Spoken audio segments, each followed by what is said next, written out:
शादी पार्टी जागरण चौकी सुंदरकांड पाठ के लिए संपर्क करें VRN टेंट हाउस, आपके सुविधा और बजट में।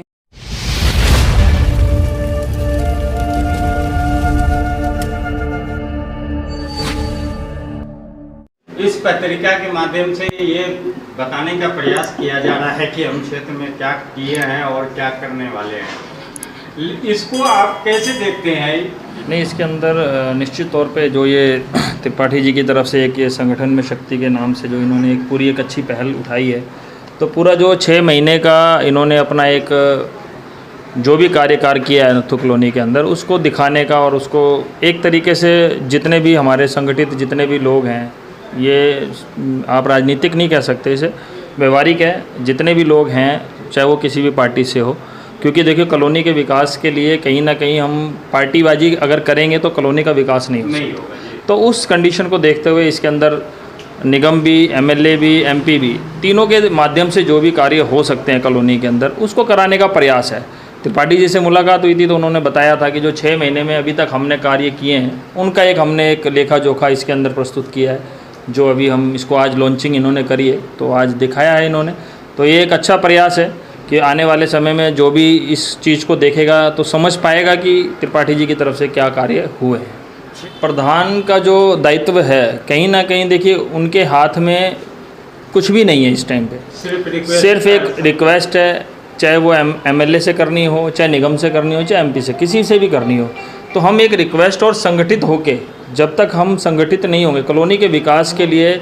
किसी भी नेता के ऊपर दबाव बनाने के लिए एकजुट होना अति आवश्यक है। त्रिपाठी जी का यही प्रयास रहता है कि सबको एकजुट होके एक साथ लेके, तो कहीं ना कहीं उसको जब दिखाया जाता है चाहे वो किसी भी पार्टी से हो, तो वो उस कार्य को करवाने में आसानी होती है और वो कार्य हम करवा सकते हैं। अभी कई कार्य ऐसे हैं जो रुके हुए हैं, अभी उसके लिए भी हम दबाव बना रहे हैं, बात कर रहे हैं मिल के। हमारा भी देखो एक हम जब लगे हुए हैं साथ में त्रिपाठी जी के, तो ऐसा नहीं है, साथ में ही मिलके कॉलोनी के विकास के लिए हमने उस दिन भी कहा था और आज फिर कह रहे हैं, कॉलोनी के विकास के लिए कोई भी कार्य करना हो, कहीं जाना पड़े आना पड़े, हम उनके साथ तत्पर खड़े। एक आदर्श कॉलोनी के रूप में अगर हम इसको देखना चाहते हैं, भविष्य में अगर हम देखना चाहते हैं, तो आपके हिसाब से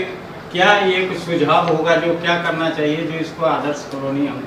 कर सकते हैं आने वाले दिनों में? देखिए, आदर्श कॉलोनी बनाने में और बनने में कोई ज़्यादा समय नहीं लगेगा, क्योंकि अभी कई चीज़ें ऐसी हैं जो जनता के बीच में नहीं थी, लेकिन अब कई चीज़ें ऐसी हैं जो जनता के बीच में आ रही हैं। जनता को भी समझ में आ रहा है कि कौन सा कार्य किसके प्रति है, तो लोग उसके ऊपर उतना दबाव बना के उस कार्य को करवाया जा रहा है। आने वाले समय में ये है कि धीरे धीरे हम और भी अच्छा अपनी कॉलोनी को आगे ले जा सकते हैं। इसके लिए बस यही है कि MP और MLA, निगम पार्षद, जितने भी हमारे पार्टी के राजनीतिक जितने भी दल हैं, उन सबके ऊपर दबाव बना के कार्य को करवाने का बस मेन मुद्दा यही है कि उससे होता रहे। सर, आखिर में 50,000 की आबादी और जन सुविधा के नाम पर कुछ नहीं, इसको कैसे देखते हैं? ये एक दुर्भाग्य